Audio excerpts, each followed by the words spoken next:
Blackfoot রোগ হয় কী কারণে? এর আনসারটা হবে ব্ল্যাকফুট রোগ হয় আর্সেনিকের কারণে। ধোঁয়া ও ধুলোর মধ্যে বা মতো বজ্র নিষ্কাশন ব্যবস্থার নাম কি? এর উত্তর কারো কাছে জানা থাকলে জানাবে। দ্রুত প্রকৃতির সঙ্গে মিশতে পারে কোন বজ্র? আনসার হবে গ্যাসীয় বজ্র।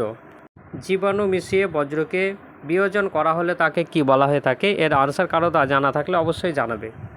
নেক্সট, ইউট্রিফিকেশন কোথায় বেশি হয়ে থাকে? আবদ্ধ জলাশয়ের মধ্যে ইউট্রিফিকেশন বেশি হয়। ফ্লাই অ্যাশ কি? এর আনসার তাপবিদ্যুৎ কেন্দ্র থেকে যে ছাই বের হয়ে থাকে তাকে ফ্লাই অ্যাশ বলা হয়ে থাকে। পরের কোশ্চেন, পুকুরে শৈবাল বা শ্যাওলা পচে গেলে জলে কী ধরনের দূষণ হয়ে থাকে? তাতে যদি কারো আনসার জানা থাকে তাহলে অবশ্যই জানাবে।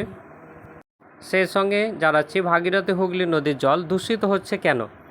এর প্রভাবে কেমন ধরনের অবস্থার সৃষ্টি হয় বা এর প্রভাব আলোচনা করো। এই কোশ্চেনের আনসার অবশ্যই প্রিপারেশান নিয়ে রাখতে হবে। সেই সঙ্গে গিরিখাত ও ক্যানিয়নের মধ্যে পার্থক্য লেখো। এই কোশ্চেনটাও সবসময়ের জন্য পড়ে রাখতে হবে।